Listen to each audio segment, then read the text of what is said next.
Welcome back, my yogis. This is Yoga with Annie, and in this session, we are doing yoga for the neck and shoulders. So go ahead and grab something comfortable to wear. I recommend that you grab a bolster and a block, although we can definitely modify without those. I'll meet you on the mat. Once you've found a comfortable space, I invite you to gently close the eyes. And as you close the eyes, begin to bring your awareness to your breath. And we're going to start by connecting with our breath.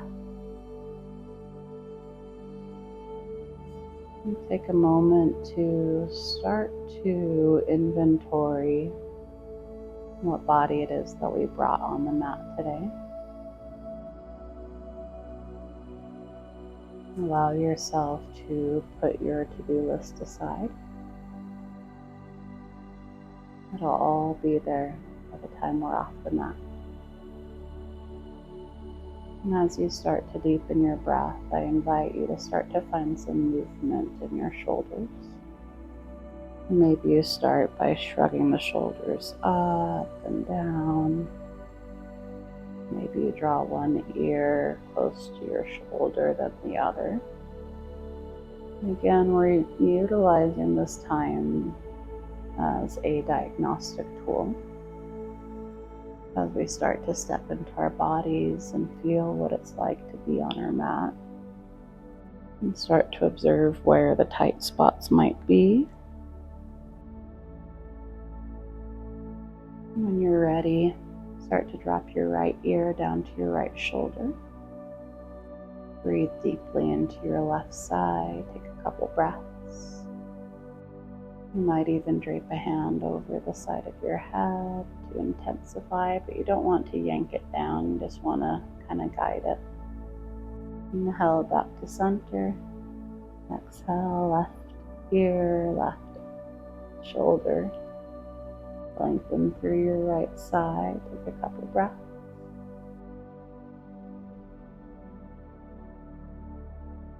Inhale back to center. Start to draw your chin towards the ceiling, lengthening through the neck here. Off your breaths here. Allow the entire crown of the head to start to relax. And when you're ready, start to draw the chin in, bringing the chin to the chest and lengthening through the cervical spine. You might even start to draw the shoulders down and back. Feel that length through the neck. Maybe draw the chin up from side to side. Beautiful, guys. Take a moment to shake it out. Let it all go. Lovely. So from here, we're going to sweep around. We're going to find our way to the hands and knees.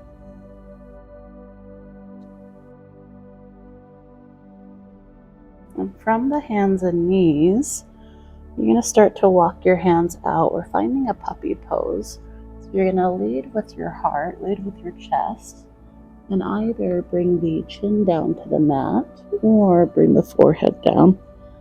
And take a couple deep breaths here. So as you're in this posture, start to activate a little bit by walking the fingertips forward until you can't walk them forward anymore, and then allow the shoulders to relax down. Check in with your neck here, that you're not causing any more tension. Maybe you even shake the head from side to side to release. A couple more breaths. Start to direct and send your breath to release your shoulders.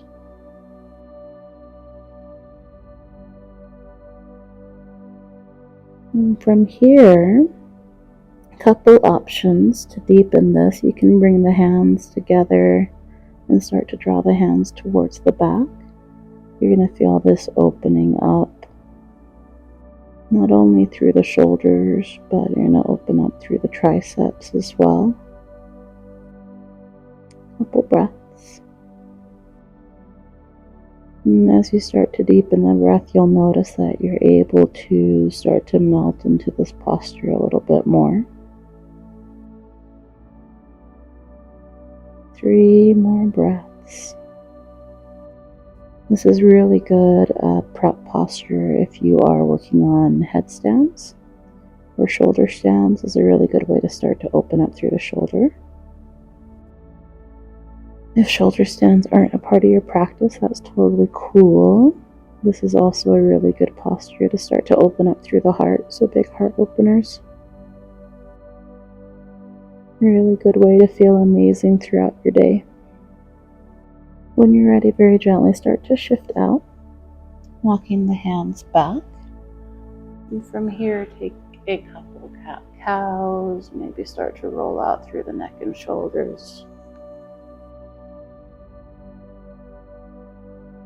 You can stick with the traditional cat-cow, or you can start to find some spinal circles here.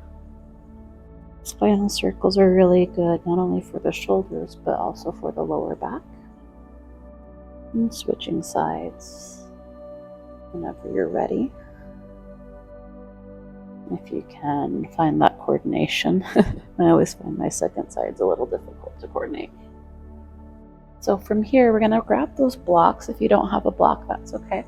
This is just going to deepen the posture that we just did.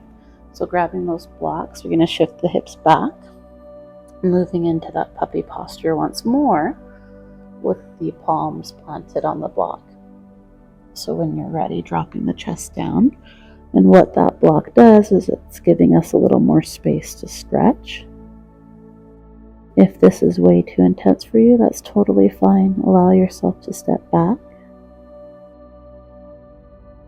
Maybe you remove the block. Maybe you find that Anjali Mudra once more. We're going to take about 5 breaths here. And just let it all go. Imagine the entire weight of your body relaxing towards the mat. And every millimeter, every inch, you just start to let go of those things that no longer serve you. Take a couple deep breaths into the back body.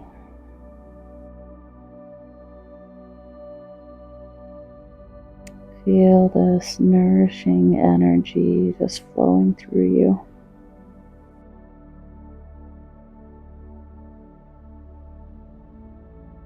And when you feel complete, very gently start to walk yourself back up.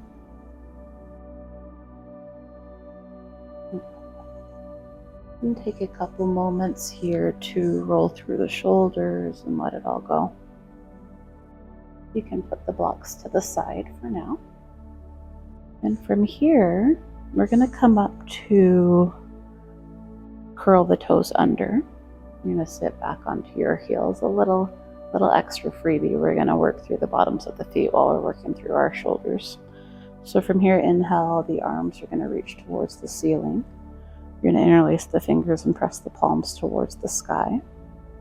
And just take a couple moments here just to feel that length, and maybe play around with your scapula, drawing your shoulders close to the ears, and then as you exhale, drawing it back. But from here, we're going to find a little bit of a flow. So as we inhale, we're going to draw the palms back, feel that opening through the chest a lot like we just did in that puppy pose. And here's the change. As we exhale, we're going to bring the navel into the spine and press the palms towards the front of the room. As you inhale, lift up through the chest. And as you exhale, palms press forward. A couple more rounds at your own pace. Just finding some mobility here. Not only through just the neck, but we're finding this flexion and extension of the spine, so a seated cat-cow. And when you feel complete, release the bind. Start to bring the hands back down. Maybe you take some rolls through the wrist at the same time. Maybe shake the head from side to side. Wonderful. Wonderful, guys. So that was a little session on relieving some tension, some stress that we carry in our shoulders and our neck. But it is always such an honor to be here with you guys. Until I see you all again, namaste.